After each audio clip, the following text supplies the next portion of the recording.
Hi everybody and welcome to VOK Mindhunter Season One.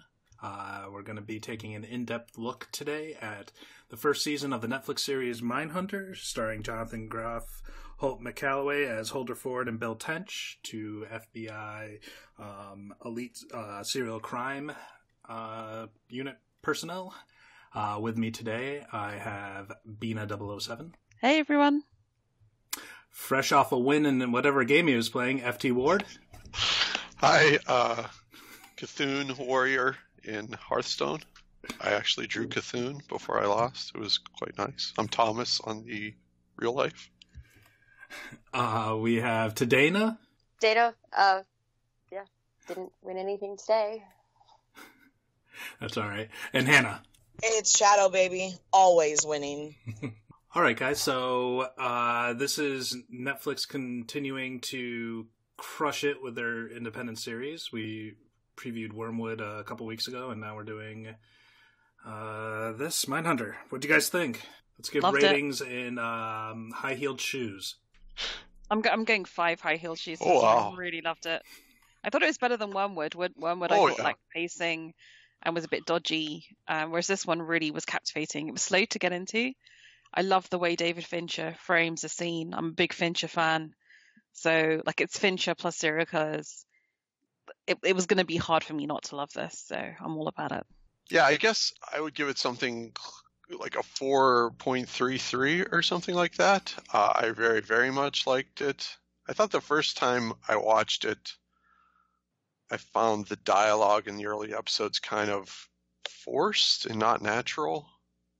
But on my rewatch, I did not have the same issue. So I very, very, very much liked it. And like Bina said, when I saw the trailer, I knew I was going to. So I was not disappointed in any way. Dana? Easily 4.5. I really enjoyed it. I was surprised I enjoyed it when I first saw the trailer. I rolled my eyes and went, oh great, another series glorifying FBI profiling. And then I watched it and I was completely and utterly wrong. And I think it was fantastic. And I think Fincher should do every movie set in the 70s because he does it so well. And so Dana, do you want to tell the listeners a bit about your background and why you're particularly, qualified on the FBI profiling kind of stuff? Who's squeezing a bag? He's basically rubbing their face against a balloon right now. I'm on mute. That might be my piercings rubbing against my headphones. Give me a sec. Okay. Okay. Dana, do you want to hold off on that and we could get Hannah's? Sounds good. Sorry. Okay. Hannah, what do you think? I give it 5 pairs of the largest high heel shoes they have in the store. I fucking loved it. Excellent. I love Fincher, and I'm obsessed with the Zodiac Killer. My copy of Zodiac by Robert Graysmith is almost worn out. It's a paperback copy. I love his movie, and I love how much of the same style carried over in this show. It just works for what it is, and I don't know any better way to describe it than that. It's just this subtle technique that he has and the use of colors and things that, I don't know, they're like drab and vibrant at the same time, and it speaks to me.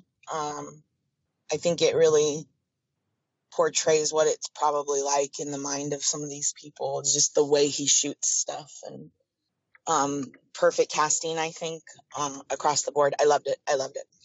I agree. And let's not forget Fincher can do horror. Think of Seven, and there's that scene near the end with Kemper where you are petrified for the agent. And that, oh my God. But it's not every like scene with Kemper. horrific. I'm like, this is it. This is where he stabs him with like his handcuffs. Like, and I think there's formal things that Fincher does with framing and holding a shot on someone's face and building tension in a very subtle way that is just brilliant. It's almost very film noirish, isn't it? I don't know, though. His use of colors is just fascinating. Anyway. Yeah, I think his ability to build tension is amazing. I mean, I think those scenes with Wendy Carr giving tuna fish to the cat are just so Oh tense. my goodness. So oh my god, scary. she was about to get grabbed through the wall. That entire time I was just like, here it comes. Yeah. I thought she was going to be a victim of something because she's like doing this routine and it's, oh my god. And then the ants in the can. That's happened to me before. Like, it was so scary. I think the scenes with Tench and his wife and his family scenes, there's nothing goes on in them, but they're so tense that you just, like, it's unbelievable how he builds tension. And then I'm thinking of the scene where the brother, the sister-in-law, and her husband all kill the one woman, and then the sister-in-law comes, I guess the sister comes to the police station with her baby, and for a second I'm like, is the baby dead? I mean, everything is just so rich with tension in the whole series. It's really, really well done for television. It's amazing. Yeah, and I think I'd give it like sorry, just so we could just get done with these ratings and then go into the show a little more. We're already off the rails. I'd give it a 4.5 out of 5 high heels because, just as everyone's saying, visually is very beautiful. The story and the subject matter obviously is something that pertains to my interests, and just the way the characters interacted. I really think that Jonathan Groff and his girlfriend interacted in a very I don't know if it was tension or if it was another kind of discomfort, but there always seemed to be a weird kind of relationship between them where it was like kind of I think he viewed it as almost somewhat deviant, but like was trying to normalize it. I don't know what was going on. Anyway, I really enjoyed it. And okay, now we can talk more about it. Sorry, or not. With the tension, I don't normally have physical reactions to things that movies and TV make me feel, but this was so tense I actually ended up with stomach cramps just because I don't know, because I had no idea it would be that tense. Like it's Zodiac wasn't that tense. It kept you intrigued, and it was a very long film. But especially at that the last Kemper scene, I totally get why he had even more of a breakdown after, because I was hyperventilating through that. It was just so insanely well done that I can't believe that someone can shoot and write and act and do something that makes me have a physical reaction like that. That just, when you feel tense in real life, it's fantastic. Madame Tussauds 4D's got nothing on this shit. Oh yeah, do you want to tell people why you're qualified to be specifically critical of behavioral science and stuff like this? I am completely and utterly unqualified because I'm technically not a psychologist. No, I have a degree in psychology and I've done criminology units as well. So while I would have to do my master's to say that I'm qualified to do this, I do get very frustrated at the... Yeah, I think FBI profiling had its place, and now we have computers and they do it better.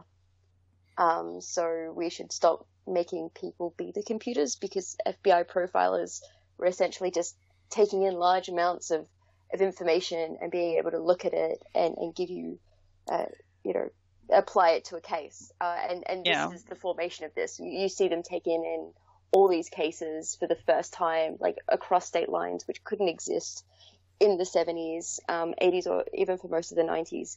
But now we have computers and they take the human element out, which is, why they probably shouldn't be glorified as much as they are now. And the FBI are moving that way as well, and have moved that way for a very long period of time. It's just this human element that makes mistakes. And I think we'll probably see that in the future as well, because I know with the season 2 being the Atlanta serial killer, they fucked up big time. Especially Douglas, who Holden Ford is based on. Also, Holden Ford, ridiculous a name. Do not name your main character over 2 car brands. Sorry. So let's talk about a little bit of what you were just saying as the advances, this is covering a period of time where it was, motive and,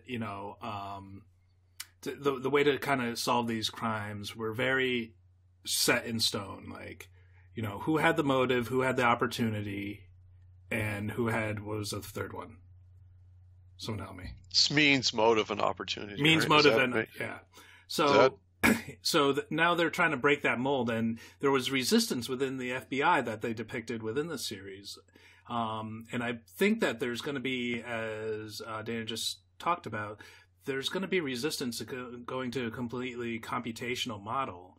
I know that in biomedical research, they want to do the same thing, but there's still need for that personal wet lab field research work that needs to be done to be able to get the information to put into the computers. So, were you guys surprised that that the FBI seemed resistant to exploring, a new type of, profiling or psychology to criminality? No, because it's still a civil service bureaucracy, and people are always resistant to change. Like, I don't think it's specific to just this. Didn't surprise me, and they're right to be, because the protagonist does do stuff that's a little bit unethical, immoral, pushes it too far. So, Yeah, I wasn't surprised. I mean, as an institution, the FBI for a long time was J. Edgar Hoover, and he was quite resistant to doing anything that would even possibly put the FBI in any kind of bad light. So I think that was a strong institutional bias they had to overcome even to get to where they got. I think Hoover just wanted the FBI to not know about psychology, because then they would have known about Hoover. And, yeah, psychology and the mafia, the FBI didn't need to know. And I also think that there's also good reason for supervisors to not want people going out and getting their hands dirty in this way, because you have no idea how someone's going to react. You're putting them in a dangerous situation, just not physically, but emotionally and mentally. And whatever they can learn, what happens, especially because you've never had anyone to do this before, if they come out so damaged by the end, what good is the information? Because they can no longer interpret it. That whole thing of, if you look at something, it will turn you crazy. It's essentially the psych version of that hypothetical. You could end up throwing so many young, bright things at this problem and just decimate that population, and you don't have them for the future. And they didn't know that. They didn't know how people were going to react to having to deal with serial killers, and serial rapists and necrophilia and all that goes along with that for hours and days and months and years at a time. And interviewing them takes days as well. So it's, sending someone to that would not be an easy decision.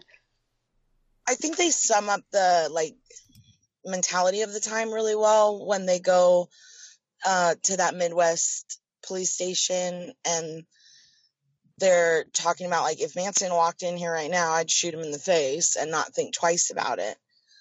It's just trying to treat these people like anything but animals, I think would be a really hard pill to swallow. And then it's a time where, sure, there was Freud and psychology was around, but it was either still really not mainstream and not really embraced widespread, and where it was also easily weird. You know what I mean? You have a lot of stories from back then where the therapist is like, you need to be more sexual. We're going to have an orgy in my office and stuff. And so I think the whole nation hadn't embraced this field of science yet. That's just very like this. It's very particular, Freud and Jung. But, I think this was the development of the beginning of forensic psychology and criminology. So let's, do we want to move forward? And can I just say that one of the doctors that helped Douglas and Ressler was Dr. Ann Burgess, and she's local, and I want to look her up so bad. and pick her brain about this time. She's a professor, or she was a professor over at BC. So is there anything else that you guys want to talk about? And I guess maybe I should record a disclaimer separately, but we're going to be talking about some pretty sick shit, and we're going to, go into detail of it and maybe have a real discussion about it, maybe have a little fun with it, but we do realize that obviously that there are real victims to what we're about to talk about, and we're not trying to minimize anyone's suffering or loss. And also just exercise self-care as a listener. Listening to this stuff is not for everyone, so be advised. Could we talk a little bit more just about how beautiful the entire series was? Because I'm new to Fincher, so I'm still gobsmacked. My wife is from Pennsylvania. I've dated a few women from Pennsylvania, and this is basically Pennsylvania. Yep. From the very first shot, I'm born and raised in Pittsburgh, Pennsylvania. Oh, there you go. Yeah. Literally the first second of the first shot, it's like, this is Pittsburgh. And then it comes up on the screen, Braddock, Pennsylvania.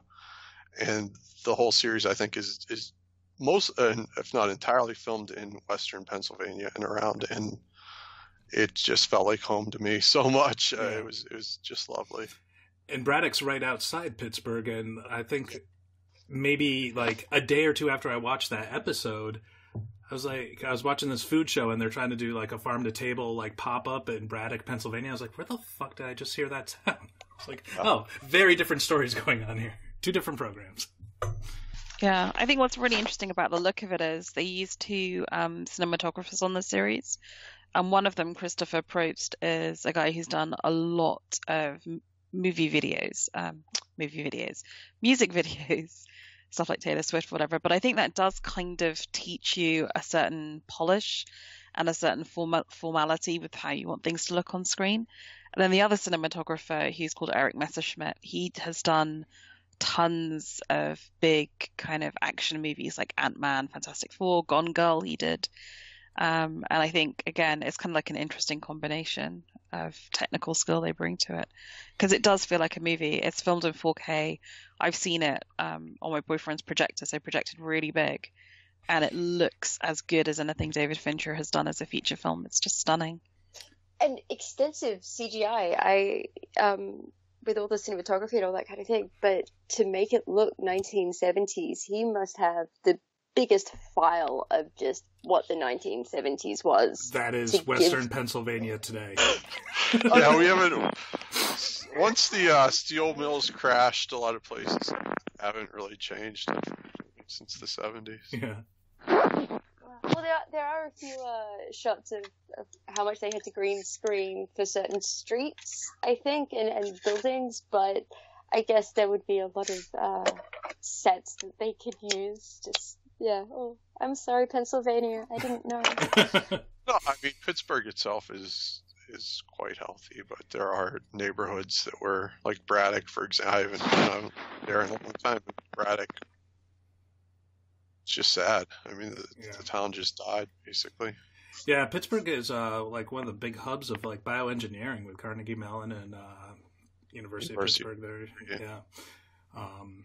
But yeah, Western Pennsylvania is very tired. They're the old coal, steel mines, stuff like that. But yeah, it looks exactly, if you drive through like Bethlehem or like the Lehigh Valley, there's towns that look exactly like, the towns that they're driving through.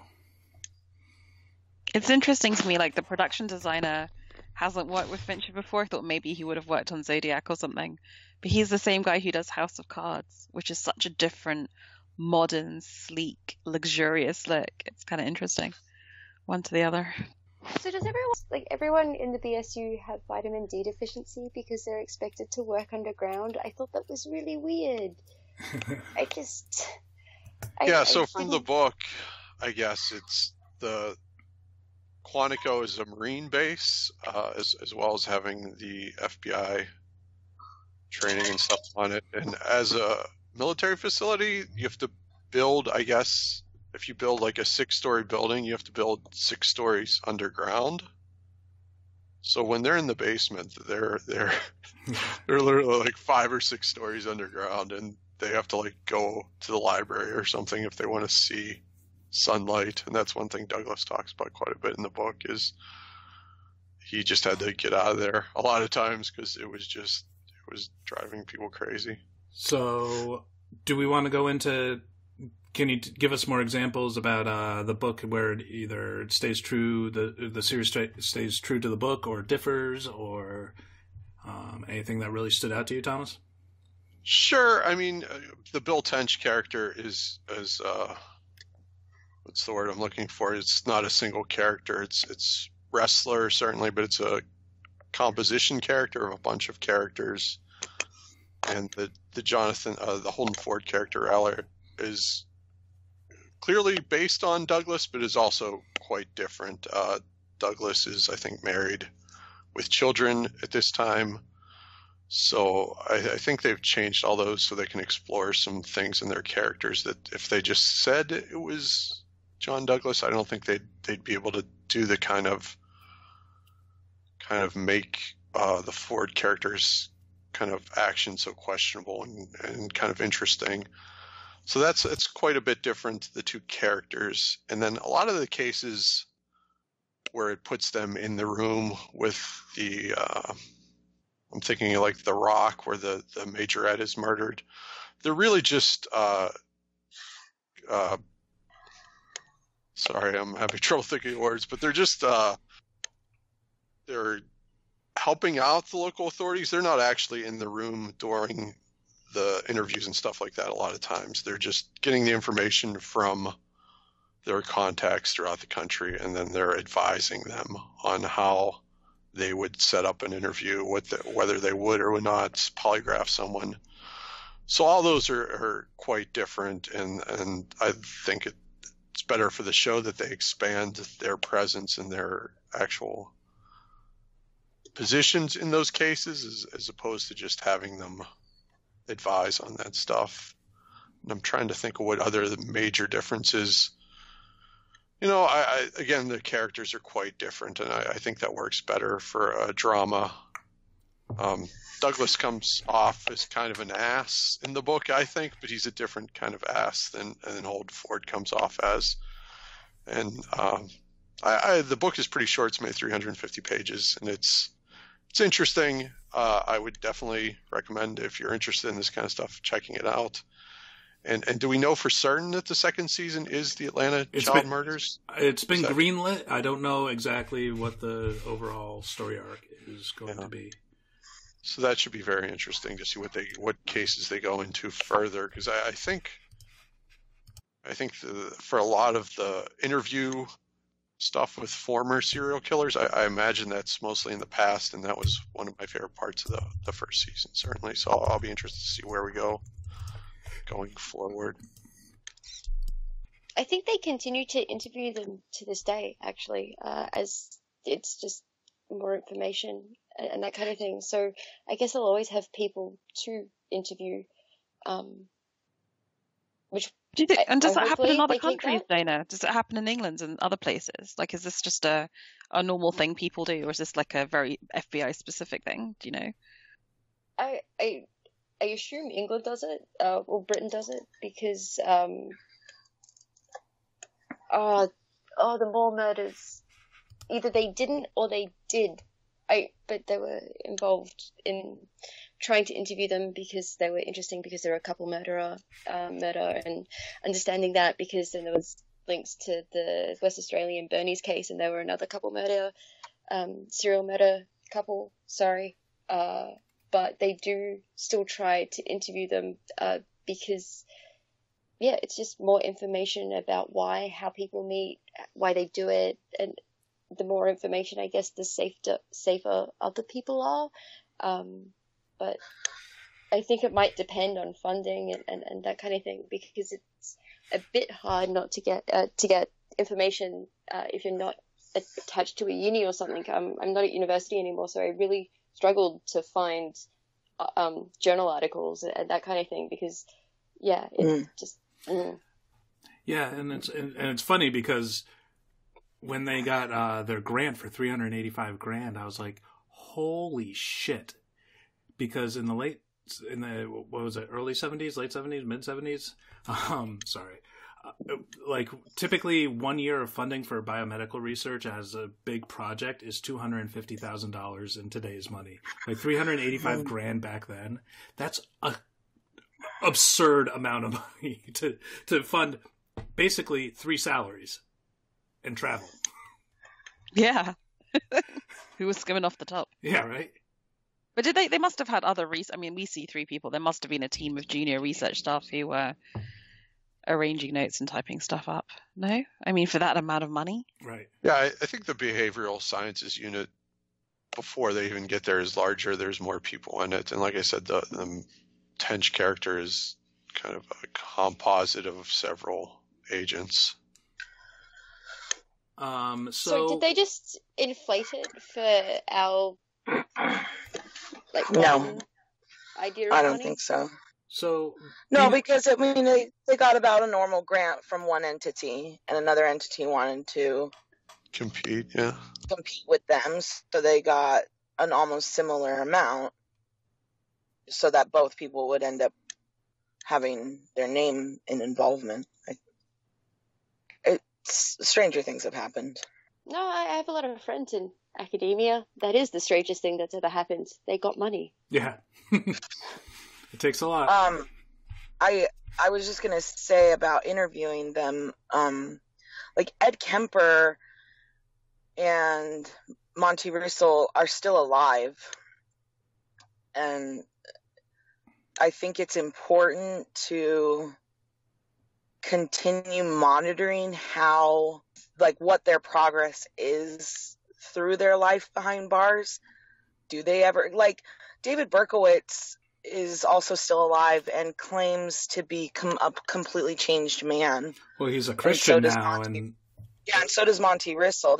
They claim to be completely reformed. David Berkowitz has a very strong position on the fact that he was completely possessed. That's not at all who he is. He can't fathom it. He hates the name Son of Sam. And I think it's important to continue monitoring whether that's real, trying to gauge if it's just a further manipulation, as we know these people are master manipulators, or can you grow out of it? So I think there's still work to be done. I completely agree, and I think that's probably happening because we have them as a resource, and if, we can offer them whatever, I'm sure there's some kind of carrot that, people that are in academia that need to study them, or just, the FBI, or just the correctional institutions that they're in. I'm sure that they monitor them regularly. I'd hope so, but I'd hope that access would be open also to scholars and researchers. But, yeah, I mean, I think even forensic psychology, I think there's more to it just beyond the crime, how it happened, when it happened. I think traveling along the road of their lifetime with these people, some of them get murdered in prison. Some of them are executed, but the ones that we still have alive that are willing and able to talk, they have more to offer in this field that can be applied. Just, the point is to apply it to prevent crime. Well, I'll get into it a little bit still more there when I talk about Kemper, but the more that you have, the longer that you have these people in jail, the more that, either they reflect, their stories change. I'll bring up 2 examples when I do Kemper, but his stories change drastically as far as pathos. So, like you said, they're master manipulators. So how much can you get from re-interviewing these people over and over again? I don't know at what point that information becomes not helpful.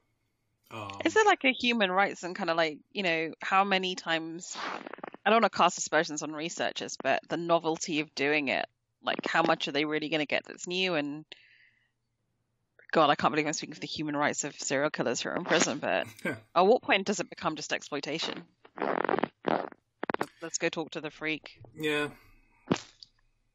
Which is fair. And at what point do you want to continue to give them that attention? People like Kemper were feeding off that. That's what they wanted, and they don't care where they get the attention from. They don't care if they're on TV because they don't have, well, now they have massive access to TVs and that kind of thing. But all attention is good attention when you're going to be in prison for your entire life. So you don't want to give that to them. One of my favorite parts of the series is when they bring pizza to Ed Kemper, and he's like, "Pizza!" Just like, anything that gets you out of the routine of being in jail, I'm sure is just amazing. Right. I mean, I think it sits a lot more comfortably to me having, forensic psychologists come in and want to talk to them about their, in Kemper's words, work, their projects, than it does to have people writing them fan letters or trying to fucking marry them. Like, that is just so sick to me and should be, like, not allowed at all. So I think it's really important. Like, Dr. Michael Stone is a really famous forensic psychologist who his whole life's work is about creating a scale of evil. So he examines not just serial killers, but all kinds of violent criminals. Yeah, I've seen his stuff. I'm not entirely convinced about his definitions, but I mean, I would love to talk about that in a separate episode, because I think we could probably do an entire episode on that. Oh, and I would love to too. I'm a huge fan, but I just think it's still important, and yeah, I mean, you should.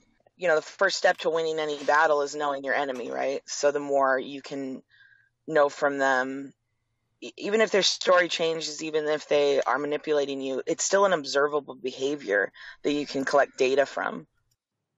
And the more data you have, I do think the more, insights and deductions you'll be able to gain from it. Even if it's repetitive, there's patterns that can be observed and stuff. Yeah, and I think that Bina and I talked about this because I recommended a book to her, The Monster of Florence, where the Italian... Oh, I love that book so much. I read that, like, as quickly as I could, given that I had work in between. Great book. So the Italian Carabinieri, or whatever their names are, they had to refer to the FBI to try to get a profile on them because they didn't have this kind of behavioral unit. They were still going on, well, politics mostly, the old MMO of means, motive, and opportunity. So I don't know if, I was trying to explain that that it seems like serial killing is a majority American kind of, but, there's, of course, exceptions. If you stick to killing drug-addicted prostitutes and dumping them in places where they can't find their bodies, there's a good chance you won't get caught even now.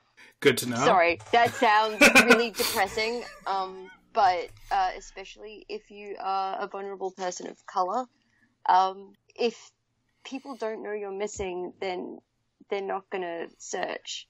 So it tends to why you see this, and it's why they occasionally in the news they'll be like, hey, we just found 20 bodies and we don't know why. Yeah. And this really terrifies us. It's why you see serial killers or murders pop up when there's high migrant populations moving in, or if there's been a natural disaster or anything like that. So moving off that thought, Dana. Sorry. No problem. So one of the things that happens during the show is that they come up with the word serial killer, right? And that has a very different definition than a mass murderer or a serial murderer. And I guess, do you want to talk about that in a little way? Because I feel like there's a lot of people that have killed lots of people due to drugs, due to within the organization of managing prostitutes, drugs, whatever, other criminality, there are other people that have, obviously, like we just had a mass shooting in America again, that don't have that, I guess, ritual that most serial killers seem to have. Sure. Do we want to let Hannah? Do we want to let Hannah do Monty Rissel quick, so in case she has to bow out? Yeah. Okay. Thanks. Okay, so we'll do Monty Rissel, and do you want to introduce him as he was in the series and what you found out? Yeah, I guess. I mostly just wrote things up on him in real life. So I don't know. I'll just go off whatever narrative you came up with. Okay. So, Monty Rissel is kind of fascinating, but unfortunately there's just really little out there on him that I found. I actually can't find any video footage of him in real life, and I looked really hard for many hours. He was born in Alexandria, Virginia, which is less than 40 miles from Quantico. He was an active rapist from age 14. He's about 59 years old now and still carrying out his 5 consecutive life sentences. He was a high school dropout who lived with his mother, and we know for sure that he committed his first rape when he was 14. He was picked up on petty burglary and placed in an institution. He was granted temporary release at one point thereafter and committed another rape.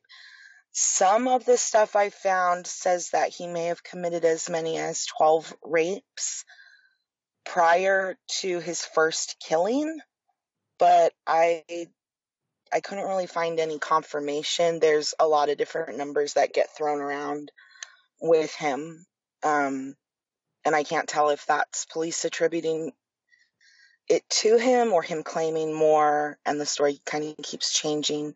So there's a lot of conflicting data.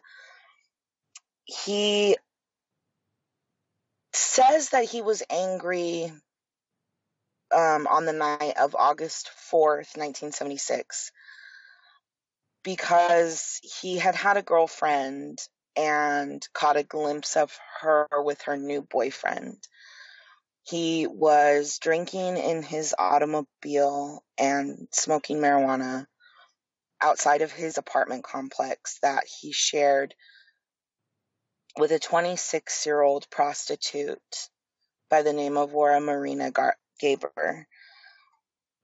And Rissel decides to carjack her and rape her. He claims that he ended up killing her because she allowed him to have sex with her.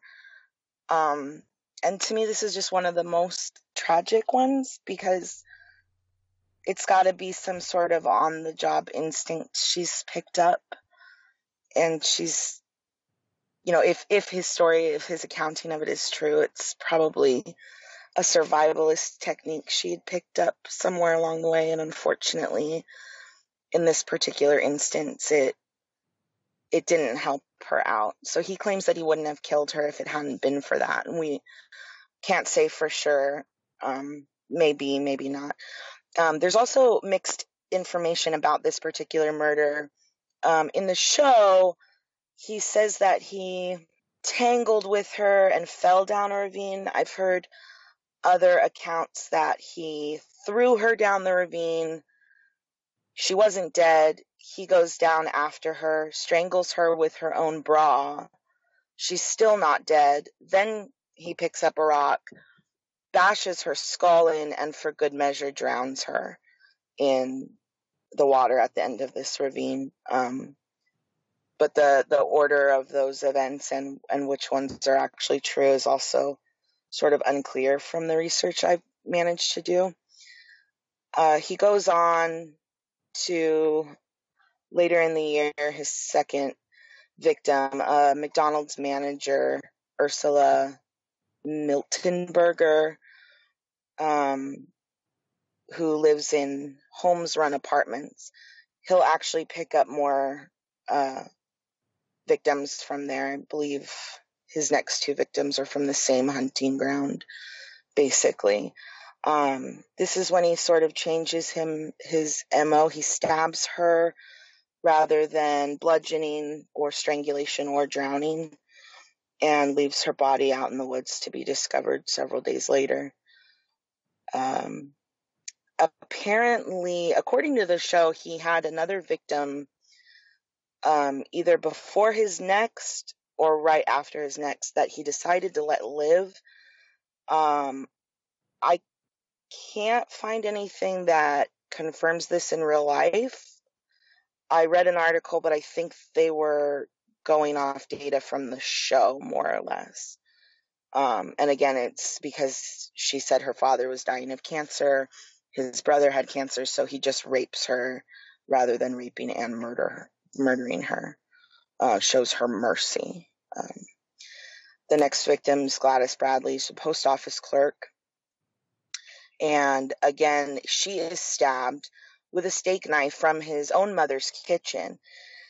But he also rapes her multiple times and drowns her for good measure as well. So he is sort of developing now a pattern of stabbing and water being involved. His fourth victim, Jeanette McClelland, was a 24. She was found to be sexually assaulted. The fourth victim, Jeanette McClelland, she was a 24-year-old resident of the same Holmes Run Apartments. They found her sexually assaulted. She'd been stabbed more than 24 times and found in a culvert off the highway. And his final victim before apprehension was a little bit older, and her name was Althea Bird. It's not sure when exactly she went missing, sometime in early April. Her body was not found until middle of May. She had also been stabbed repeatedly and left found in the woods. This is when they actually managed to bring Russell in. He returns to the scene of his crimes, and he has trophies on him. He's got Bird's wallet, her keys, and her comb. And I haven't found anything else about if he'd had trophies from his other victims. So I think that he was definitely escalating. And he was so young at the time. I think he was 19 when they brought him in. And his the murders he was active from August of 76 to spring of 77. So he definitely, it escalated very quickly. I don't think, no two of them are exactly the same, which is also telling. So like I said, I couldn't really find, just a wellspring of information on him. But I did find a really interesting article from the Washington Post back in February of 78. So he would have been in jail for a little less than a year. And sorry, the link I had to it's not working. Give me just 1 second. And I'm not going to read the whole thing, but there are some really interesting parts I want to cover. Basically, the article put in the show notes too. Oh, okay. It is about how he wrote a book while he was behind bars. It's called The Trials and Tribulations of Monty Rissell. And apparently it is a tell-all about his crimes. It also prompted the Virginia legislature to, I believe, pass a bill similar to the one they had in New York, the Son of Sam bill, that doesn't allow criminals to profit from their crimes while behind bars. So what's interesting in this article is he actually gets advice from a local sheriff about editing the book. But then with this bill, this legislation that they're trying to pass, all of the money would go to like victims' rights organizations. So was the sheriff adding, helping him about writing so he can still appeal, so he doesn't like overshare? Like, it's not like an OJ, if I did it, this is how I do it? Or was it more confessional? No, I don't. I think it was a confessional, him literally writing a manifesto, an autobiography, I think attention seeking. And I guess the only appeal part of it is that in the book it does, he claims to be reborn in jail as a Christian, that he had problems with drugs and alcohol, and that's what led him to commit these crimes. So is he a psychopath? Is he just saying, like, is he a H.H. Holmes? He wants to commit this? I think he was definitely a troubled young man. One interesting thing in the article, I'm just going to read this verbatim. It says, the book lacks proper grammar, spelling, and sentence structure, although he attempts sophisticated prose. Quote, It was in the late evening, August 14th. It was cool and breezy out. About 9 o'clock at night, Rissell begins the book, setting the tone for the first murder. It was written on yellow legal paper. The manuscript is a culmination of 6 months of work while in jail, Rissell said.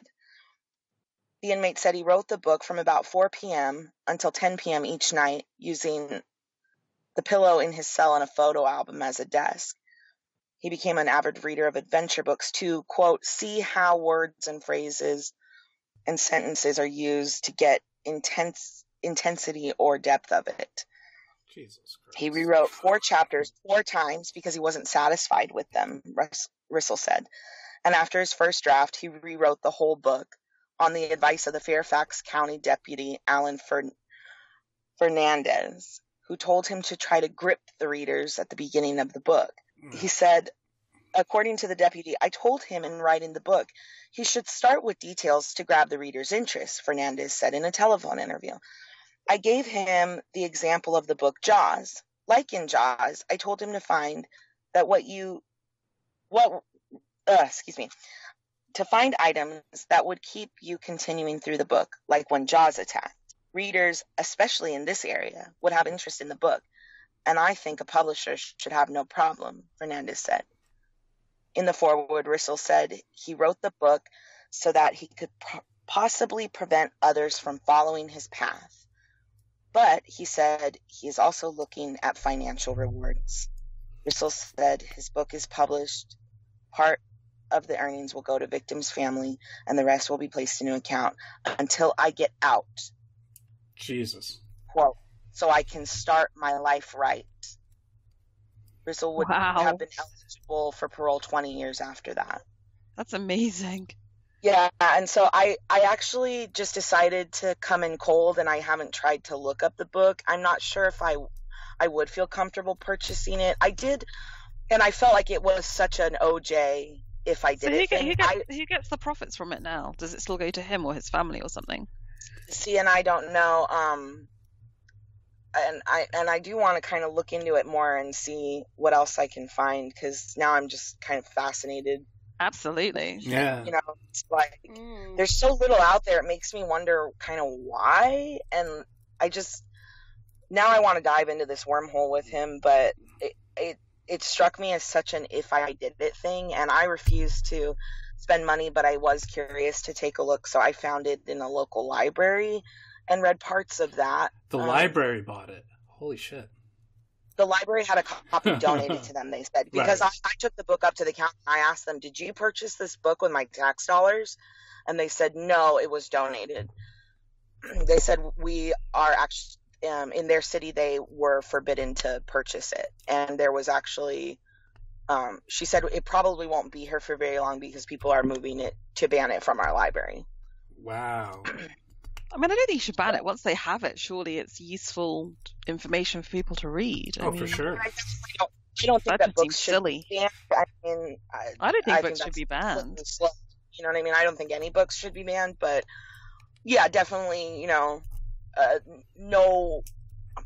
like the Brown family sued him, and I'm pretty sure like almost all the money actually does go to them or something. Like they want on their civil suit. Yeah, but that's for OJ. That's not for. Yeah. Exactly. So anyway, yeah. So that's interesting. So we should probably table maybe a deeper Rissel discussion until. Oh my goodness! I feel all these guys we could do. This is just a taster episode, right? And there could be follow-up episodes. And a moosh boosh. So yeah, that's serial killers. Yes. You know, I was like, I'm not going to overdo this. I'm going to throw this out here, and I think it'll. Perfect. Oh, that was fantastic. Thank you. That was really good. Thanks, Anna. Thanks. So, Dana, I don't know if you want to speak to this or want to, but Hannah said that his behavior escalated. Do you think he was decompensating, or that he was truly trying to become more violent during as his rapes and murders progressed? Incredibly not qualified to answer that question. Well, you're on a sicko podcast, so you are qualified. Yeah, okay. I feel really bad. It's like all my lecturers are gonna never hear this, so it doesn't matter. Excellent. So, what I think is happening is he's enjoying it more and more. You do see an escalation, like Dharma escalated pretty quickly. Like the first couple of murders and rapes, it tends to be over quite quickly, and they do need a couple to get a good fantasy acting out thing happening. Signature, there we go. Sorry. So he was developing it. He started young. He would have kept doing it. I want to say the Night Stalker in California. What did he do? He broke into old women's houses, raped them, and then strangled them with their bras. But the first couple, he didn't strangle with their bras. It takes time to kind of develop that. So he just would have got worse and would have kept doing it. But he definitely, if we're using the definitions set out by Douglas that they were developing at the time, like the organized, disorganized, he definitely fits within the disorganized, the low intelligence, low amount of schooling. That work is just, yeah. He seems to be more spontaneous, where somebody like Dennis Rader, I think, was turning it over in his mind probably for years and years and years before he actually acted. Agree. Yeah, and who would have known, like, with Rissel, like, I keep going back to Dharma because he started quite young. I think his first murder was at 17 as well. But it wasn't until he was in his mid-20s that he really hit his stride. I should not say that way, sorry, that he had a system worked out and a fantasy worked out, and the first couple of murders were, there was a lot of experimenting, there was a lot of drilling holes in people's head and putting in drain killer. Oh yeah, to make sex zombies. But, I mean, we could talk about Dahmer, on another cast. Yeah, I prefer to just... I was just using his as an example because, yeah. I totally understand. Me personally, I find it very interesting. I find him that he's a serial killer by dumb luck because he should have been arrested so many times, but because of homophobia and just stupid police work, he wasn't. Yeah. So when they're building like this profile, and they see this guy starting really young and then experimenting, like how do you think that works? As they try to project other people, or when they even use it in the series and say, well, did this guy have like an abusive relationship at home? Was he experimenting on like animals or something before? Yeah, they extrapolate essentially. He's a really good example of abusive home life. Rissel, like his father was just a piece of shit, from what I remember. So with the disorganized and organized system that they worked out, you not only have the murderer's characteristics, but you also have the crime scene characteristics. And Rissel, because of the way he dumped his bodies, they were able to infer back from that what his personality type fitted in to, like the organized profile fit into. Mm-hmm. But especially just the way that he treated the women, and left them there, you would be able to, yeah. I don't know how they do ages because that's quite difficult because I haven't read that much about being able to determine ages with murderers, but hey, most FBI profiles come up with white male between the ages of 18 and 35, and that tends to be correct. Sure. It's the demographic that literally has the most power in the United States. Thomas, did you want to say something? Are you done? I can if you want. If you're down, Dana, I can. It looked like your little speaking ring turned on. I'm sorry. I would just say, I think in the show, it is an interesting thing they bring up about escalation and whether serial killers are born or are they made, and at what points in their kind of younger lives is there intervention possible even to kind of curtail this activity, or is it just going to escalate continually regardless of anything we do? I mean, you see a lot of these people do have juvenile records and are either psychologically or in criminal justice are met at a relatively young age, and their ability to manipulate the system and still get out and then continue on the process of becoming murderers and rapists. And I think the show is raising interesting questions about that, or whether there is anywhere where we can stop these people before they become...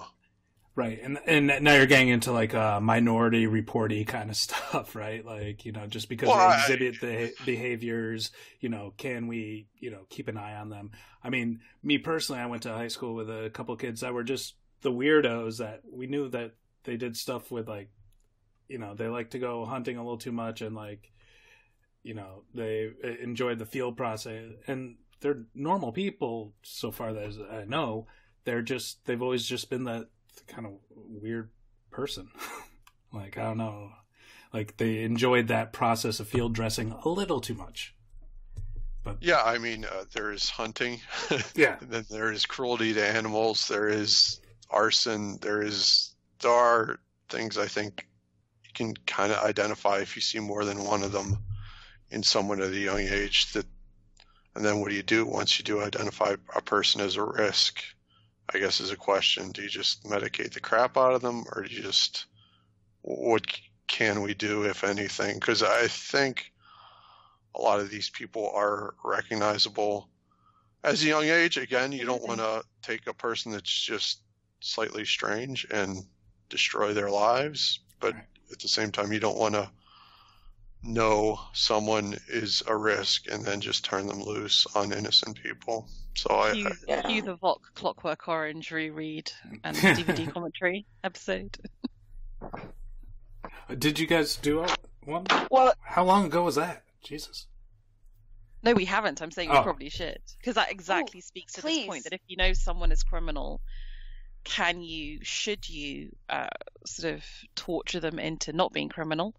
And in Clockwork Orange, they do successfully do that. But how far have you created someone who is still a human, and is it morally right? And should society tolerate some low-level kind of proportion of violence because we appreciate free will and we don't want to over-medicalize people who have a percentage chance of doing something evil? So Fuck it. Let's just do the purge. I mean, I think it's like in the show though, where it says, one at a time. What are you in the show, he goes, what are you, the mind police? You know what I mean? It's like you get into like a Minority Report thing where when you try to preemptively strike against these people, you can't institutionalize someone for not committing a crime. Sure. But I feel like more the point of their work is catching them immediately when they do surface, rather than, like somebody like the Zodiac who gets away with it, who isn't caught or plows through half a dozen people or more before they're caught. Ooh, you had creepy crows in the background there while you're saying that. You're welcome. I hired them this morning to come in. I was going to say Clockwork Orange is a really good example because the UK version had a 21st chapter where Alex is thinking maybe he would have just grown out of his violence anyway because it's a period of time is gone and he's thinking about kids and they'll probably be like him when they were a teenager, but they'll probably grow up to not care for violence like he has. And it's not the intervention that saved him, but getting a bit older. If you look at male populations, the whole idea of maturing out of high risk behavior between the ages of 18 and 25 is exactly that. The amount of kids that are criminals, like little juvie criminals, is very high, but well, not high, but in that population, the amount of them that will go on to commit murder or serial murder are so low that it's not worth punishing the rest of them when they probably won't reoffend. And that's exactly right, especially about the males. I feel like they're like reading into the psychology that goes into, especially when I say that serial killers seem to be a very American thing. It's like this toxic male masculinity thing, and why would so many of them be degraded by their mothers, call them homosexuals or weirdos, or sexually abuse them and turn out to be that way. And I think it's almost like an inverse to this like American masculinity concept that we have, that makes them act out. But I mean, the only way to prevent serial murder would be creating this utopia where there is no poverty and where all parents raise their children in loving relationships, and then you're still going to get a kid that gets a really decent smack on the head to cause enough brain damage to the frontal lobe where they're no longer able to control their impulses and will kill someone. So, I mean, you can't control for everything. So is serial killing, is it must be a combination of things, right? But do all serial killers have basically some kind of physical impairment to their brain that doesn't function in the normal way? I don't think all of them. So that's what they're trying to do, is like psychologically profile, but I don't think that they all have traumatic brain injuries in their frontal cortex that makes them more impulse resistant or less resistant. That's what Dr. Michael Stone's work is all about. Is he does brain scans as well as interviews, and he tries to test like nature versus nurture, so we can get into it more. I'd love to do one just on him, but he thinks it's a malformity physically in the brain, not maybe necessarily genetic, but coupled with the nurture. I would love to. He's observed it several times. And I think Thomas just posted an article about the psychopath gene, and it's like any other gene. Like if you're more susceptible to cancer and you smoke, then you're probably going to get cancer. Yeah, I mean it's neither nature nor nurture. It's got to be both. But I think if someone is a rapist or a murderer as a juvenile, I have a hard time letting them out. I don't know. I just feel like you're victimizing someone else when you shouldn't have to. I was an idiot in 1920. I'm sure most of us were. I'm still a fucking idiot. Yeah, I still am, but I didn't. But I never raped and killed anyone. I didn't hurt other people, and right. I think if you're a person that's okay with physically hurting or killing another person, I don't think you should get 3 strikes personally. No, and I'm not saying to kill them, but I think you're just asking for trouble. I was saying before, like when you intervene, a Canadian psychiatrist, Elliot Baker, he tried to intervene with people that had committed violent crimes that were institutionalized. He gave them LSD, and they had weird naked parties and had to get food from tubes off the wall. And when it came to reoffending, they actually reoffended at a higher rate because, Thomas, as they said... I brought him up during our Wormwood. He was the researcher at McGill. Yeah. And they reoffended it at a higher rate because, as one of them said, he taught them to be better psychopaths because he taught them how to fake empathy. And when you talk about interventions, I mean, Kemper had a massive intervention, and all it did is teach him how to game the system. Yeah.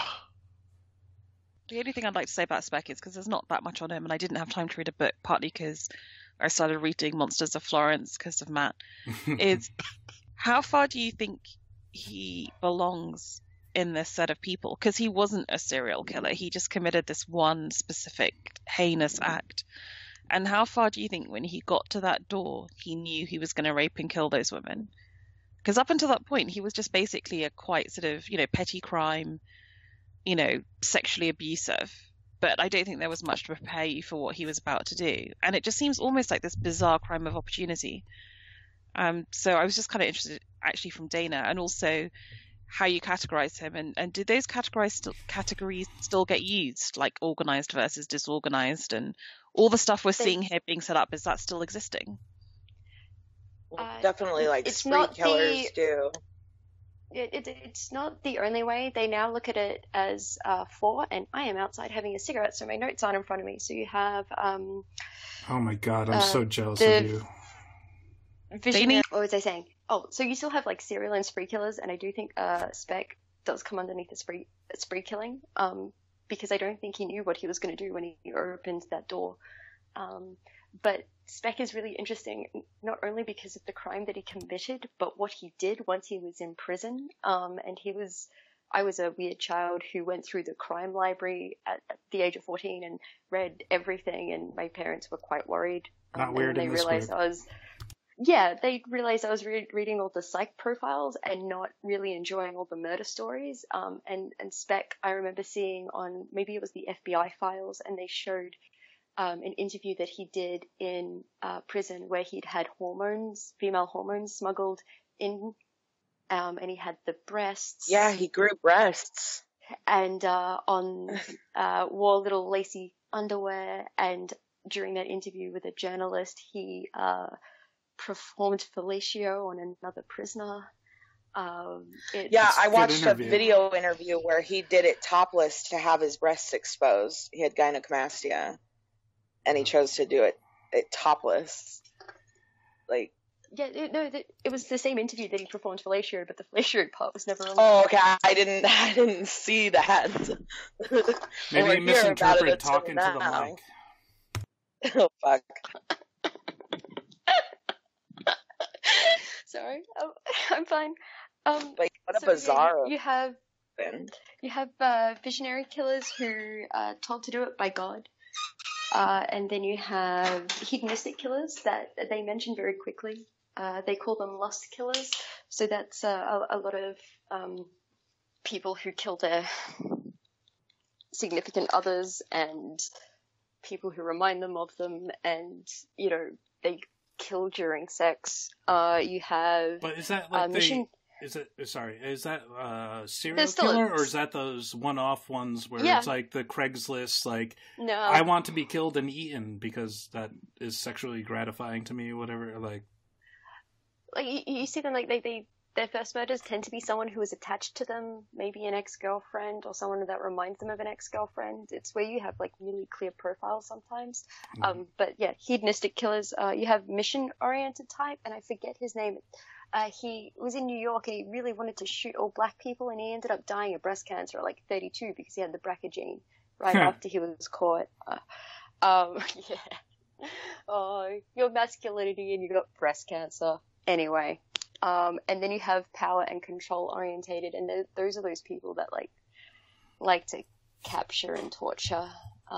That's what they really get off on, and they really. So with Spec, was he genuinely trans, or was he just doing it as a weird fetish or something? Because I mean, that's like damaging for the trans community. I don't know. Like, we have to be careful about that. He's not trans at all. So he just did it for shits and giggles. He just wanted boob. He did it for power within the prison. He realized a lot of people wanted to play with boobs, and they didn't really care what head was on top. That's hilarious. Jeez. Well, we should be. I mean, that's fair. That's kind of an important. Yeah. He was not trans. That doesn't reflect on the trans. Not trans. Yeah. He was not. How did he get hormones? Is that legal? Would he have had to claim to be trans to get the hormones, or were they just smuggled in? Smuggled in. You can get heroin, and it was the 90s, 80s, 90s. Yeah. They could get heroin. He realized if they could get heroin, he could get female hormones. Jesus. So what about displacement killers? As I'm trying to do a natural segue into Kemper. Let's just go for Kemper. So you said displacement killers? Yes. As in... Sorry, you'll have to explain that one to me, because I... Oh. Well, okay. Why don't I just go into Kemper, then? Yeah, because Kemper, I think, actually has two types. He's a family murderer, which is a sign of a mass killing, like a spree murder when he killed his family members. But then by the time he gets out, he's a serial killer, and those two could almost be seen as two separate things, because his first crimes do not actually say much about his second crimes, I feel.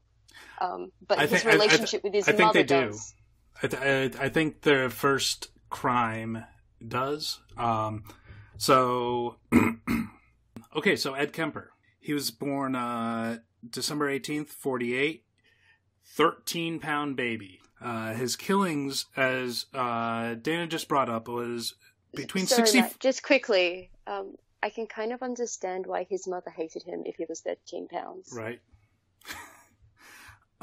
So his killings happened between 64 and 73, but as Dana said, the first killings were 2 in 64, and then his other killings started around 71-ish, I believe. 72 to 73, sorry.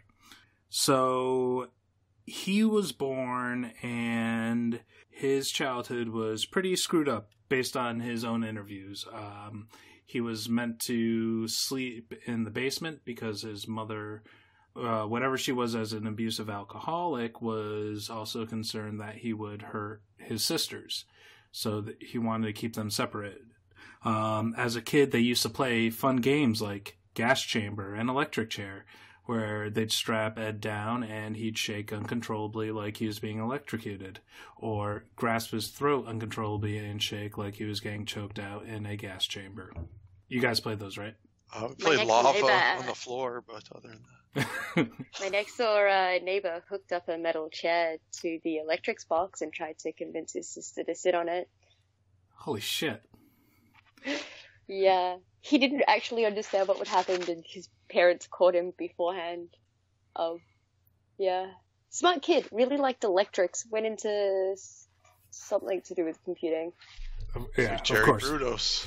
Yeah. So Kemper's father eventually left. Apparently his mother was unable to live with, and his mother often told Kemper that he was just like his father. Like, whatever that meant. Like, she hated him, like, whatever. So he ran away to his father's place, and his father's like remarried with a new family, and he sends him to the grandparents.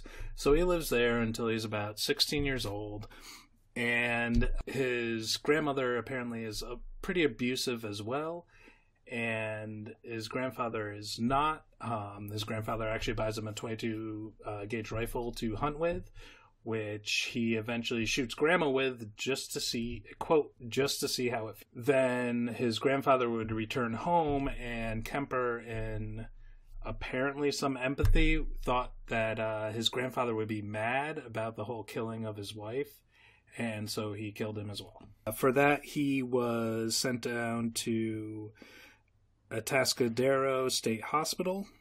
One psychologist said that Lund said that Kemper didn't kill the grandmother just because he wanted to see what it felt like. He wanted to actually test the level of pleasure it would get for him killing his own mother. So in 1969, he was released to his own mother. At this point, he's just kind of driving around in interviews based on a 1984 interview and 1991 interview is where I'm going to get this information from. He was just kind of driving around and almost practicing his killing. He didn't start killing. He started picking up hitchhikers. He'd drop them off. He'd see how far he could go with them as far as talking, as far as them trusting him. He spent years almost perfecting this killing, as he would say, to eventually happen to his mother. So in 1972, he did begin his killing, and at this time, he was around the University of... It's a good school. Yes. Is Stanford? No. Isn't that what Arizona State is called? University of Fuck? Okay, so he would pick up hitchhikers and bring them home. He was upset that he was in prison during like this whole Summer of Love hippie movement, or so he says, that he didn't know how to grow up or how to act adult, so he wanted to pick up people and talk to them. And in 1972, he was in Berkeley, and he picked up 18-year-old Fresno State person, 2 students, actually. And in the years that followed, he would kill 6 co-eds, naming him the co-ed killer. And his murdering spree would end well, not spree, but serial, whatever, would end with the murder of his mother and her friend. He hit his mother with a claw hammer and decapitated her. And like what he did with most of his victims, quote, humiliated their corpse, which meant that he actually had sex with their corpse and their decapitated heads. This is actually a really interesting subset of necrophilia. Instead of using the bodies as you would expect to, like using the holes that they already have. Kemper liked other holes that were created by mutilation. Yeah. There's a nifty word that I never wanted to know called ermatio, which is forceful oral penetration, but not through the mouth. They made a word for that? Erumatio. During this time, Kemper is extremely intelligent. By all accounts, he's 145 IQ, although one psychiatrist thinks that he was even higher, and he kept his IQ lower to be able to manipulate and change things as he will. And I'll go into this a little more as he changes things during interviews and kind of descriptions of what he was doing. But as a part of the manipulation, like I said, before he started actually killing, he would work with people, and even during his killings, he'd still pick up people and not kill them. And see, he would say that, like, we'll see where they want to go, and if it brings them to their own murder, then it happens. But, you know, that night it didn't, and they're so lucky, because even though they told me to go this way, I said, well, if I bring you... in his head, he's thought, if I bring you this way, it's the wrong way, and not only that, I'll murder you. But I know the right way to where you actually want to get to, and so it's totally fucked up. So, yeah, so he used to hang out, when the co-ed killings came up on the news, he used to hang out at this bar called the Jury Room, which was right across the courthouse from where all the cops that were investigating him would hang out. And he'd talk about stuff, and he'd learn stuff from TV, where he's like, I can't go to any of the victims' funerals because I knew that, you know, they would look at all the attendees of the funerals and see, like, who shouldn't belong there. So I knew not to go to there, and he'd pick up stuff from the cops, and the cops even, like, knew him and would buy him drinks and called him Big Eddie.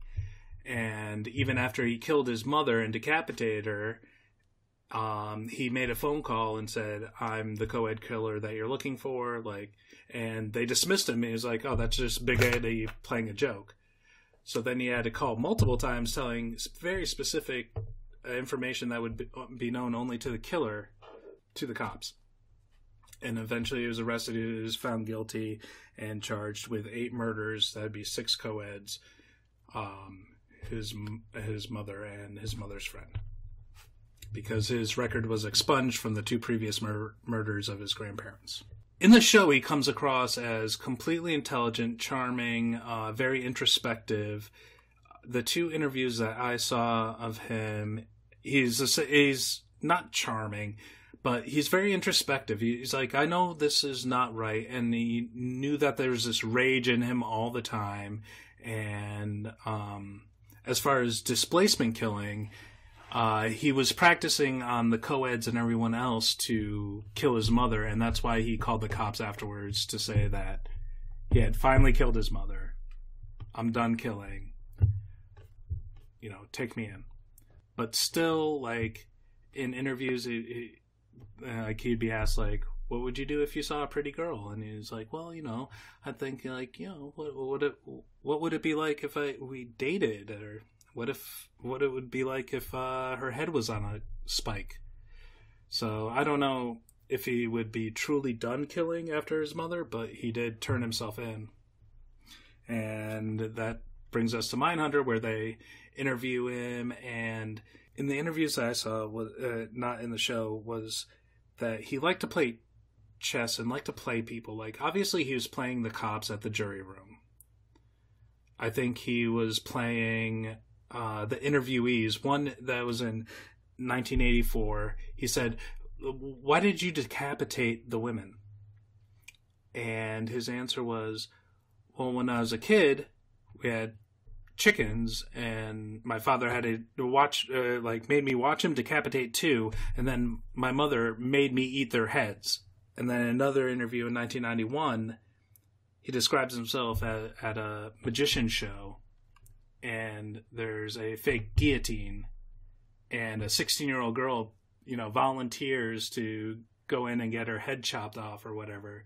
And he found that very so anyway, that's my thoughts on Ed Kemper. What do you guys think? Yeah, it was very interesting. I thought Douglas in the actual book, I forget the exact words he uses, but he does refer to Kemper basically as his friend. They have an interesting relationship. He says basically when Kemper is at his most lucid, he realizes everything that he's done is wrong, and that he has no business being outside of prison ever. But both in reality, I guess, and in the TV show, that Douglas and Kemper have an interesting relationship. Yeah, and I think that's based on Douglas being a member of the law enforcement community. Kemper kind of always wanted to be part of that, and was too big to. He was 6'9" and like 290 when he was brought in, so he's a big dude. Yeah, I in the TV show when he tells Ford's character that, and Ford's like, "Oh, you're probably too big to be a cop," or something like, and you just see that second of menace in him. Or do you think they were lying to me then, or something, like when Kemper? And I really love the performance of the actor. I think he's just a comedian or something. I don't think he's really even a trained actor, but his performance is really excellent, and he just has that just glimmer of menace at any given moment. It really adds a lot of tension to all the scenes. Oh my God. When the actor touches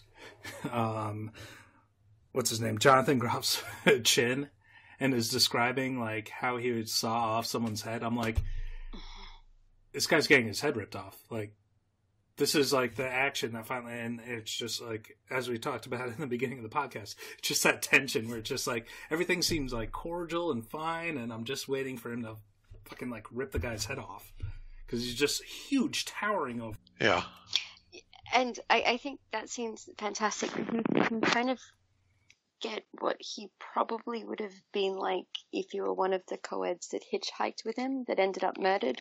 You would have a very tall, kind of slightly odd, introspective person who was very nice, and then they would turn.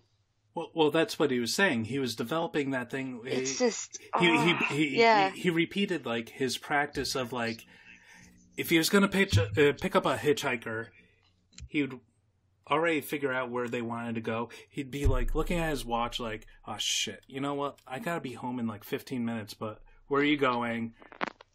And then he's just like, he's called himself like this huge dork that like these beautiful women, they, would just think were unassuming. Like he had to be at whatever menial job he had to be at, and he'd drive them wherever. And that's how he diffused any doubt of like his actual victims. But he had to practice that, and it took like a year. Yeah. Yeah, he's playing with these violent sexual fantasies for a long time in his head, and I guess he's acting them out, and it's really hard. Yeah, and I read differing accounts of like him burying animals alive when he was young, like everything that kind of repeated was that they used to play like gas chamber and electric chair, which is deeply dark. But there was an article in the Telegraph when his last parole meeting came about, and his sisters still think that he's fine if he got out, and his stepbrother thinks that they'd probably have to arrest him because he'll kill him just because of what he did to the family. So I don't know what relationship he had with his sisters that like turned so deep, like, and dark that he had to like. He says in one interview, they got to go to bed upstairs in the bedrooms in heaven, and I had to go to bed in the basement in hell. Yeah, I mean, you don't want to make any excuses for him, but you see kind of time and time again, these people have really poor relationships with their parents, and their parents are doing horrible jobs of raising them, and it's no excuse for them as adults, but it's really sad on a lot of levels. Yeah, and he said the night that he killed his mother, he had come back, and, she had been drunk, and she's like, what do you want to do, talk all night? So I don't know what that meant. I don't think he knows what that meant, but that whatever that did drove him to put a claw hammer into her. Yeah, they talk about in the show, they talk about stressors or triggers to this behavior, and there's no, I guess, in these people's mind, rhyme or reason how they react to certain things. They're just kind of broken inside, I think, but these things do set them off, and it's impossible to predict what. Could be something bad, it could be something good, but you see with Rissel, you see with Kemper, you see them set off by things that normal people deal with in different ways. But I think with the difference with Rissel and Kemper is that Kemper was very scared of getting caught. And there's a number of times where he says, like, shit, like, the girl's in the trunk, and I think I left my keys in it. So what the fuck am I going to do now? And these are thoughts he has. Like, he's like, I'm such a dumb criminal. He has these weird thoughts like that, and they happen, like, all the time, where there's this, like, division of what he's done or what he's doing and real life. Like, he talks about, like, seeing a couple going out on a date, like, in his building while he's carrying up a woman's head in his camera bag. And it's just like, hey, how you doing? Oh, hey, how you doing? I could be going out with that girl right now, but instead I have a decapitated head in my bag that I'm gonna, go abuse.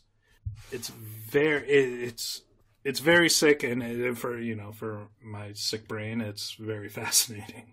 Yeah, he's a really compelling character in the TV show, and someone I knew very little about before the TV show. So yeah, and I'm concerned that, like, I did fall down a rabbit hole with him because of the TV show, and I'm concerned that, like, the actual brutality and awfulness of his murders will kind of be washed over, because he's really played by this big lovable guy, and by all accounts that's really how he is,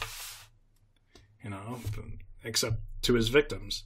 But not just to his victims. Like, yes, he committed horrific violent crimes against his victims, that's why they're his victims, but towards everyone in his life he is so manipulative that I don't trust anything that he says. I think changes in his stories might seem like, oh, I remembered this thing that also might have contributed to decapitation. That also could be like, hey, if I tell you something, you might become interesting again, and that's what feeds me. And the manipulation of everyone around him, probably including his sisters. And I don't think he thought he would be in prison forever for the murders. I think for whatever reason he thought he would get out like he did the time before. He would have a little stay, do 10, 15 years, get out again and murder. It's interesting that he's denied his own parole hearings, though, because he doesn't think he can be out. Did he know? Did he think that at the time that he called up? It's his most recent one was, I think. Shit. Oh no, I meant when he called in and said like that the final time when he's like, "Here are all the horrific." Oh no! I don't know, but I don't think so. Yeah, he's interesting. I dated a guy that was 6'8", and I'm only 5'3", and they're Jesus giants, Christ. and 6'9", and the weight on him is just like, he's not just a tall thin guy. Like, Kemper was a brick shit house of a person, and it's a lifetime of learning how to manipulate people to make himself seem smaller and less threatening, so people don't start on you for fun, which is what the person I dated said you have to do a lot when you're tall, is because people will see you in a bar and be a little bit drunk and think fighting you will be fun because you're so big. I feel like Kemper just had like a lifetime of practice and then actually went out and practiced. It's yeah. I mean, he's fascinating. The gay derogative F word was used by his mother a lot towards him. I don't know if that, influenced, like, maybe he was gay, but like, all accounts, he was interested in women and having a nice life with, or I would say, like, if he had not done any of the murders, he was like, I'd be married with children right now, like, have a nice wife and blah, blah, blah.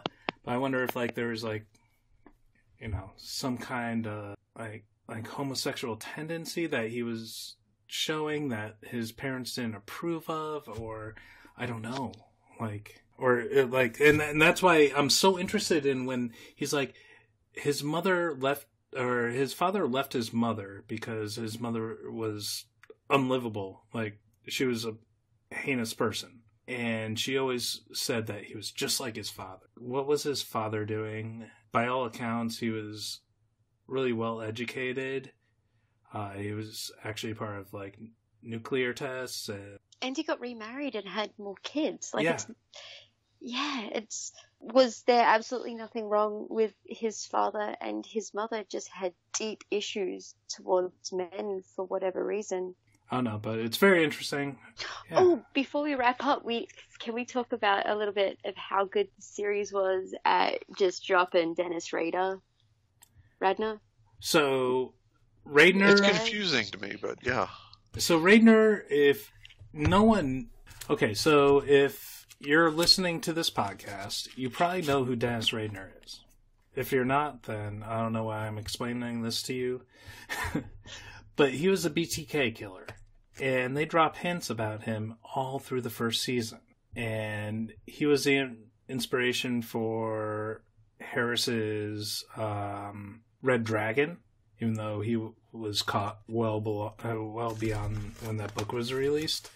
So yeah, like, what do you guys think? Is that going to be the big thing in season 2? Because it does look, from what I can see online, it says season 2 will be about the Atlanta child murders. Yeah, so I don't know what the timing. Oh no, sorry, Thomas. No, go ahead. I think they're setting him up as his great white whale.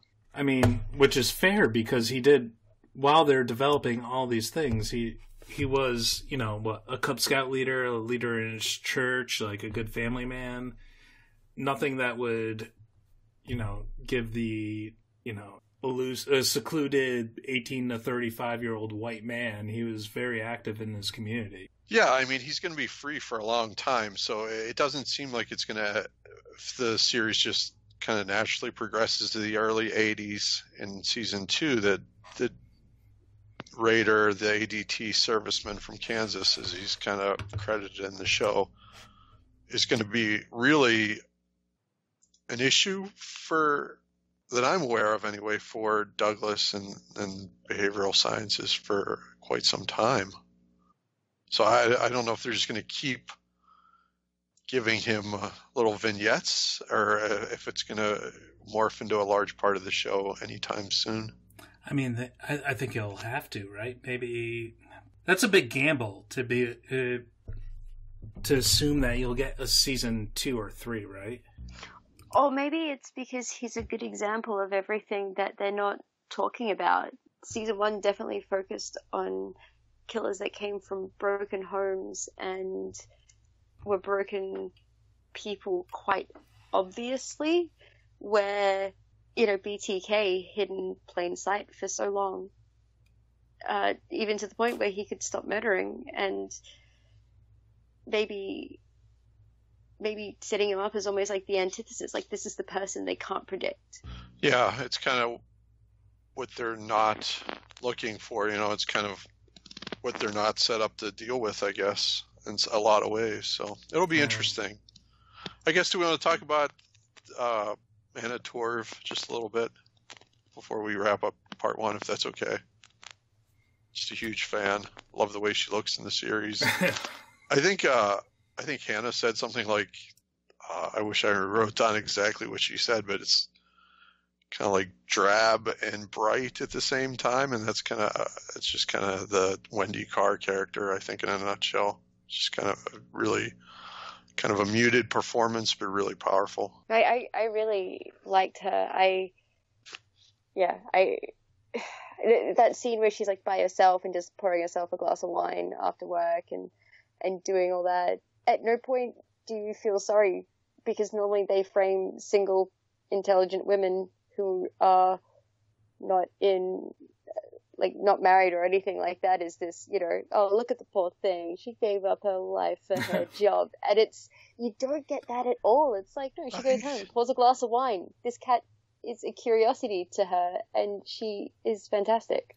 Yeah, she's in her new DC fucking digs where she's got new headquarters. Yeah, but she leaves her life. She just leaves her life, and I do feel sorry for her, not because she's a woman but I just feel there is kind of a loneliness to her, a kind of a disaffection with everyone else, and I don't know. I think it's a really great performance, and I don't feel pity for her or anything, but I do feel like there's a sadness to her, an emptiness to her. Well, I think that's because she did give up her relationship, more or less. And meanwhile, she just walked out the door. It was awesome, but but she does have these two male people that she works with that are in relationships. I thought her relationship with the other professor she was just so different in those few scenes we had. It was really interesting, really good.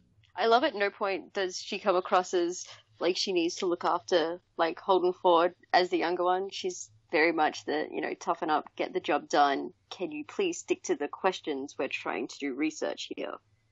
Yeah, I did enjoy that part. It's like, don't ask these open-ended questions. We need comparable data. Yeah. So, to be fair, that's why they still need people in the field to be able to know which questions to ask and which ones to be uniform, so they can, put into this computational model that could maybe, help predict or, see trends that we can't see. Oh, I agree. What I meant is that the person spitting out the information probably shouldn't be human. You still need people to collect data, and you still need people to some extent to interpret data, but you can't have people as the computers. And at this time, and for a decade and a half after, profilers were the computers. So it means that they selectively ignored information if it didn't fit. However much they thought that you can't train a person not to be biased. Yeah, but there's still the thing, gut instinct works and ego works against that. So there can be people that just rub you the wrong way that no computer model would have ever picked up on. Say you're talking to Ed Kemper in his car and you weren't murdered, you'd still be like, oh, I don't know. No, I get what you're saying. I get it. It's all the people that you don't predict. I mentioned the Bernies before, but there were a couple that killed quite a few people. They in the city that I live in, Perth, WA, and they soundproofed a room in the front of their house to torture women in, and my mother knew someone who lived next door to them and had no idea because they were so normal, and they didn't rub anyone up the wrong way. But then again, that's the BTK problem. You're never going to predict it. And on good serial killer news, the Claremont serial killer got arrested Who's that? year just over. So when I was growing up in the 90s, there was a serial killer who killed 3 young women in Claremont. They thought it was a taxi driver. His first murder was, I want to say 96. But they recently linked rape, home invasion and rape from the 80s. And they arrested him Christmas Eve 2015, and he was an engineer living in a nice-ish suburb with his 14-year-old daughter or something like that. It was truly, yeah.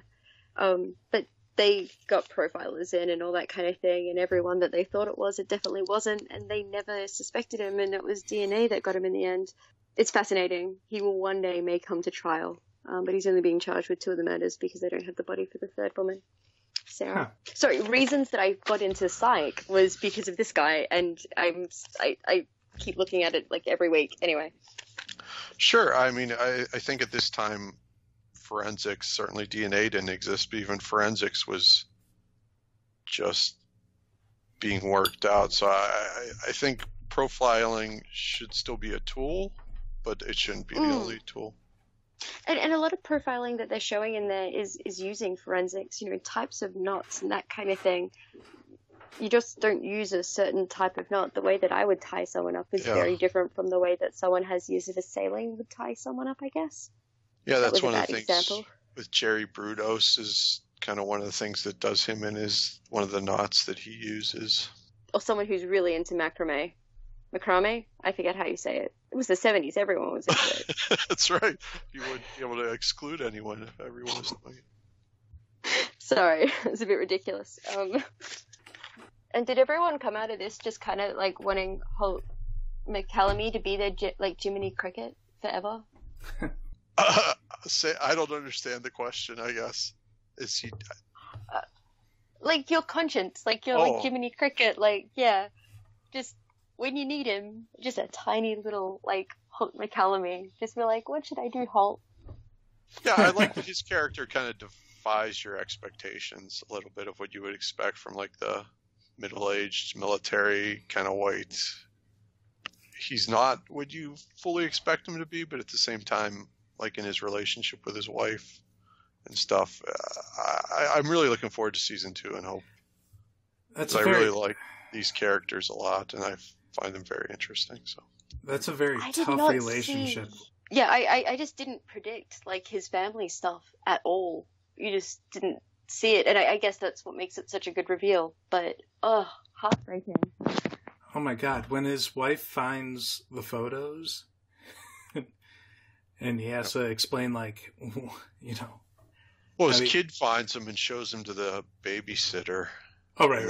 They come home and he has a fight with his wife over it and stuff, and it's just, I don't know, it just feels very real. I mean, they're both good people, but they're just kind of in a troubled relationship. I mean, isn't that the same as a kid finding a doctor's surgical notes or something that's just inappropriate and visually inappropriate? He doesn't have like Ford at least can talk to Debbie about all this stuff on some level, but you don't get the sense that Tench can talk to anyone else about it. He'll just drink.